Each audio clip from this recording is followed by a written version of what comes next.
What is going on, guys? So before this video gets started, I wanted to do something to give back to you guys for watching my videos, for leaving great comments, and for subscribing to the channel. So what we did is we teamed up with Super Clean. And don't ask me how I got all that stuff to stay in one spot, but we teamed up with Super Clean. I spoke to them and asked, hey, do you think we could do a giveaway on the channel? Because you know what? Our subscribers love cleaning products. They love their cars. They love their garages. They love their tools.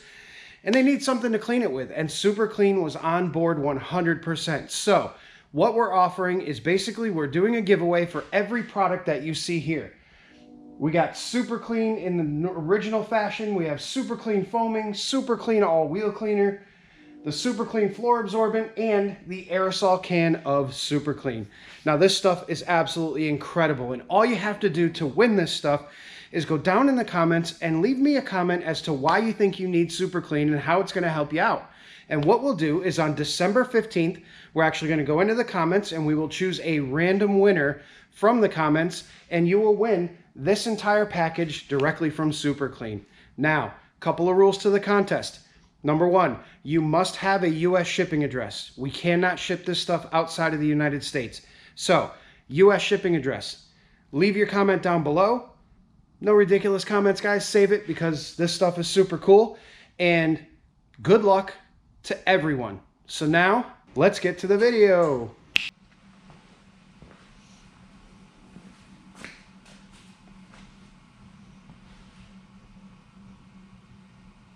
Why are you guys still here?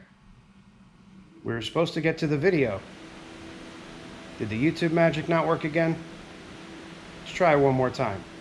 Leave your comment below to win all the Super Clean. Let's get to the video.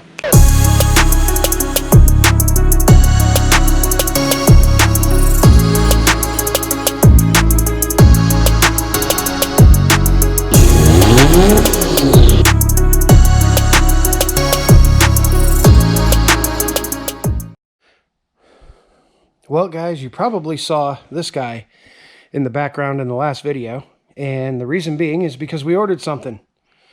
Merry Christmas to me. We got ourselves a little BendPak Lift to add to the big BendPak Lift. Because we are completely out of productive space in the shop. And with projects like this sitting on the lift for weeks on end, we kind of had a problem with starting new projects while we're waiting for parts for old projects. So went ahead and ordered another 10,000 pound BendPak. I was going to go with a cheaper lift, but I don't know. These BendPaks are just, you know, pretty much the gold standard when it comes to lifts, in my opinion. But I love them.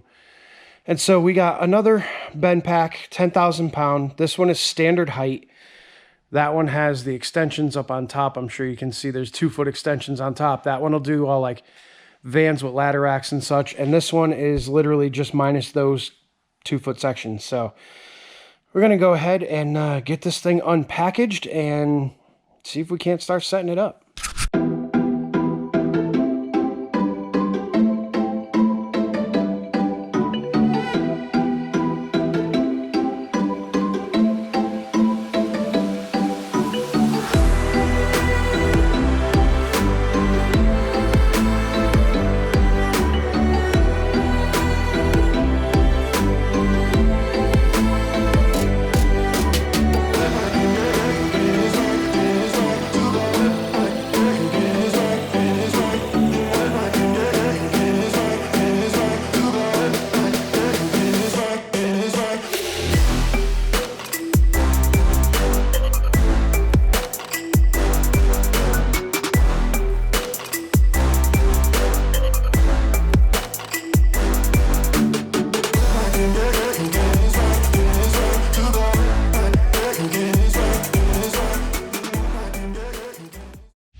Can't lift it by myself. Thought I was He-Man.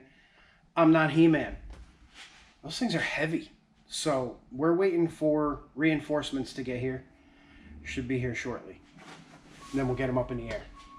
We live. Yeah. All right. Reinforcements have arrived. RJ, you're on filming duty. Yeah. RJ, actually, you're on cutlass duty to make sure that we don't send this thing into the front. That sounds more important. We get, okay, we're gonna move this. We gotta improve the angle here, guys. So. I want it close enough so if anything happens, we get RJ's face freaking out. Oh my God. There we go.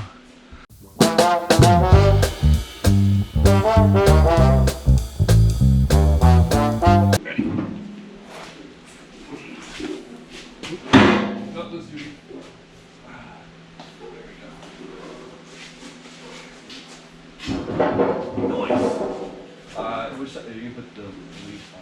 It doesn't matter. I can do more on that.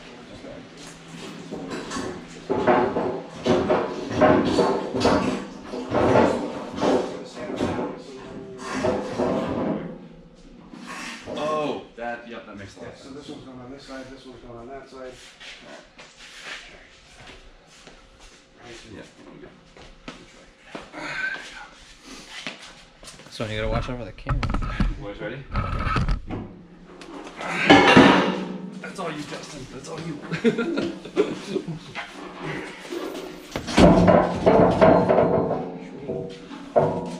Perfecto. Well, you're about 3% done. Yes. Unpacking is like the first. Yeah, that's the worst part of it. All right, guys, so I didn't film any of me actually putting this thing in place because it's literally an hour and a half of doing the wiggle all the way across the shop, but we got it all measured out. It's exactly in the same spot as the big lift in front of us is.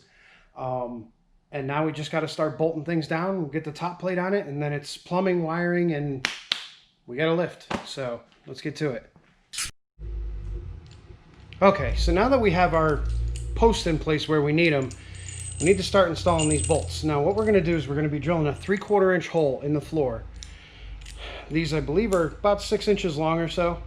And what these do, as you can see, it's got a little sleeve on the end of it here. And then there's a taper. So when you pound these down into the ground, they go in. This little sleeve grabs a hold of the concrete, and when you tighten them down, it pulls it back up and expands in the concrete and holds everything down. So we're going to drill 6 3/4 inch holes on each side and make sure that we have everything set. Then we're going to pound all these things in.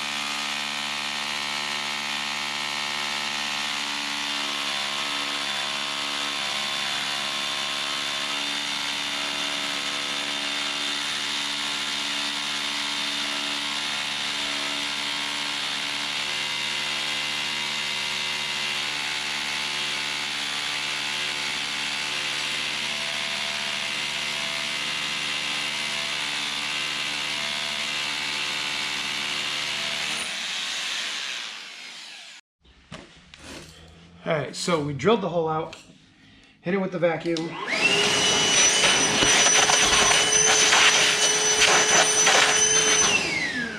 Get everything out of it, and then we'll take one of our bolts, pop it down in there, and then we'll just send it home.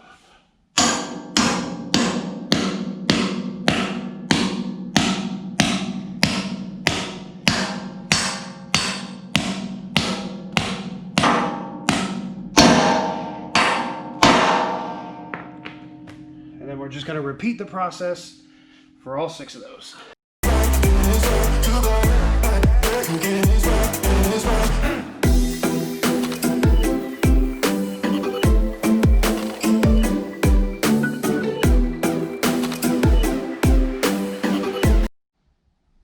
So, did you ever have one of those days where things just go wrong? And then the things that go wrong go wrong? Well, let me tell you a little bit about this day, because I don't know, I'd say nobody would believe it if it weren't filmed, and it wasn't filmed, so who's going to believe it? But anyway, woke up quick at about noon, just thought that I had to be in Compton soon. I gotta get drunk before the day begins. No, so woke up late at about 2, realizing that I had to be to Home Depot soon to return the hammer drill that I ended up getting charged 2 days for, because my dumbass didn't get out of bed until 2:30 in the afternoon. That was the start of it. Then I come in, I get all excited. The lift is up. I didn't film a whole lot of it because what was supposed to be a 5-hour job, which is what I've done probably 10 times, maybe 15 times now, between the 4 lifts that I've owned and moved 6 times, turned into a debacle of gargantuan proportions. I can't even begin to tell you how this has gone today. It started with putting fluid in it, wiring it up, and lifting, which is normal. Start bleeding the air out, everything's good. Well, get the carriages up far enough to see underneath them. And if you guys aren't familiar with how these things work, let me grab you guys so I can show you. Don't mind my face in your face. If you guys aren't familiar with these lifts, which I don't know why you would be unless you own one, but you can see a black hose running there. That's the hydraulic hose for the cylinder. And then under here, probably can't see because it's, dark and I don't have the light on, but that hose comes right down here and goes to the very bottom of the piston down there. And I'll explain all of this speedy dry in a little bit. Same thing goes on the other side. You can see the junction for it up there. Comes all the way down to the bottom and you can see it there. Now, these run behind the lift carriages. The lift carriages have 4 pucks. There's one in the front here, one on the back, and another one in the back corner. Those pucks help to align this carriage inside of all of this stuff. So when you run these lines, you have to run them down the back of the carriage all the way down to the bottom. Now, normally, that's not a big deal, except for some reason, BendPak has decided to no longer install swivel fittings on the 90-degree end. So you're trying to stuff a 90-degree fitting on a hose that doesn't want to unravel, and you're trying to get it into a 1-inch space that runs down the center of this carriage and do that efficiently. Didn't work out that way. It came out the sides. So it came out the side of the carriage, which means that it was all tangled up inside the carriage, which is not a good thing when you're going up and down with the carriage and you're destroying the cable or the hose, the hydraulic line. And it wasn't until I got the carriage up this high that I realized that both sides, this side and this side, actually went out this side of the carriage.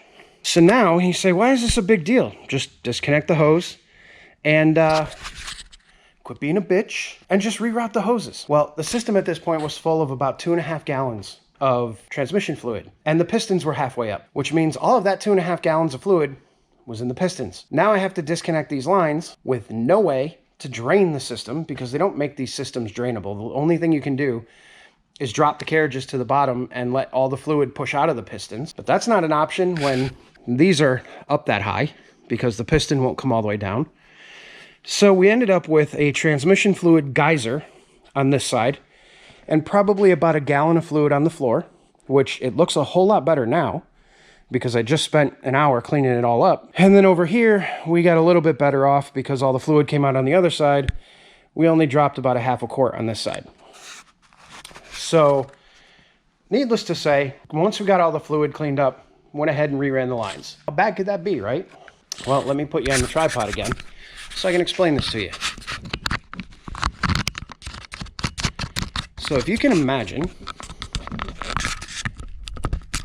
again, trying to get that hose down through the carriage. We were using welding wire, was using BX cable, using Romex cable, anything possible to try to get a straight shot down through there.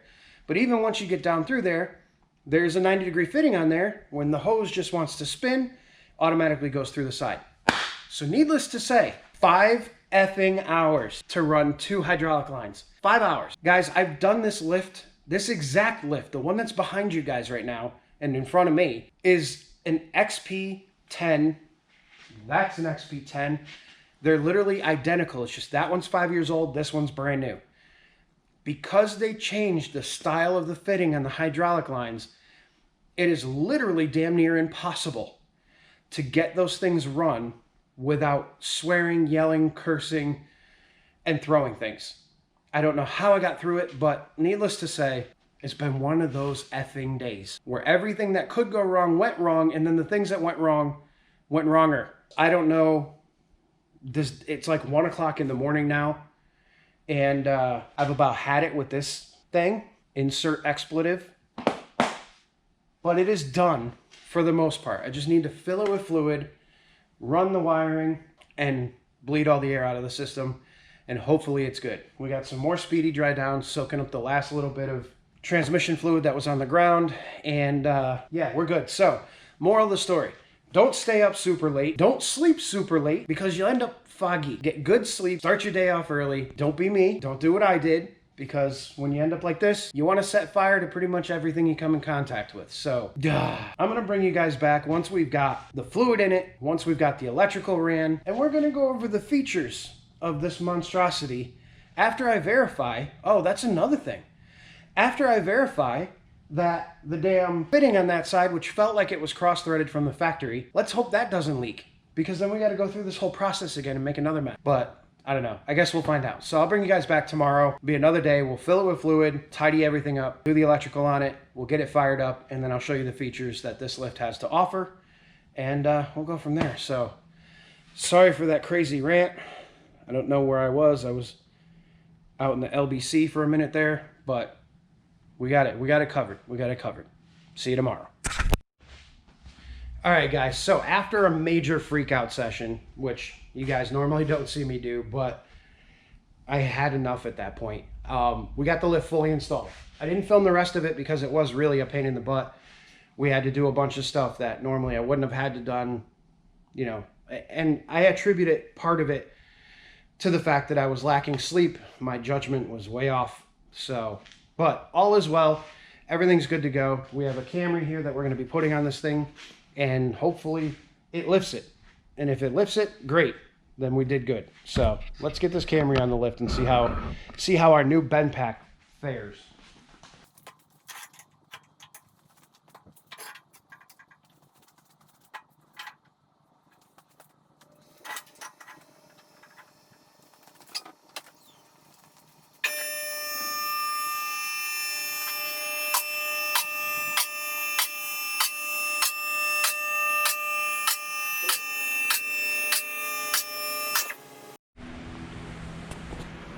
Well, so far so good. Just working like a BendPak. Still got a little tiny bit of air in the system that we may have to bleed out, but it's working pretty good. Everything went up in the air. The cool thing about these new ones is they have these screw pads, and the screw pads are really, really nice because it gets you up off the rockers and everything else without having to put adapters in. And you know what, guys? This is part of the reason why I always buy BendPak is because of the certifications that they have.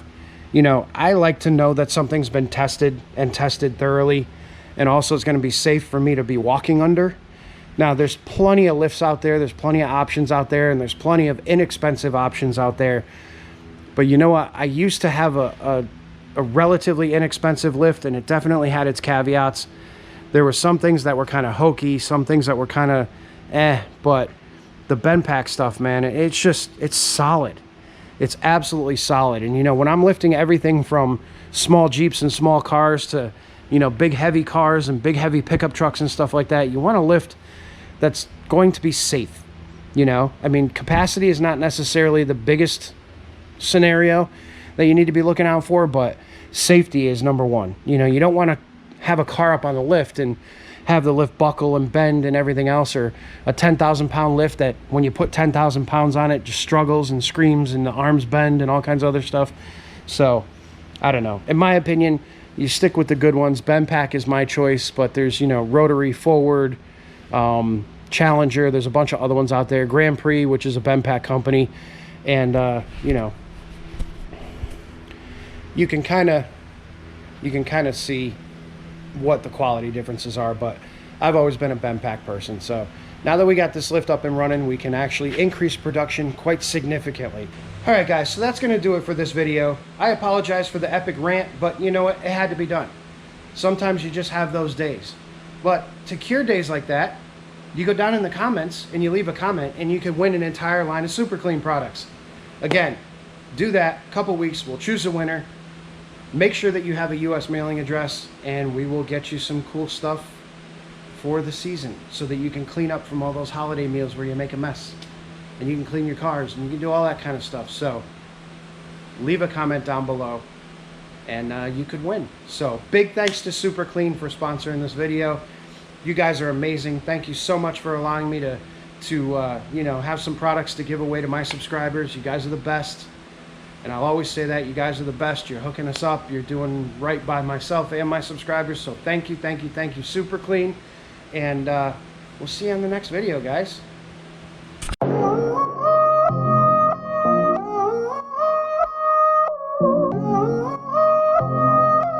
Yeah.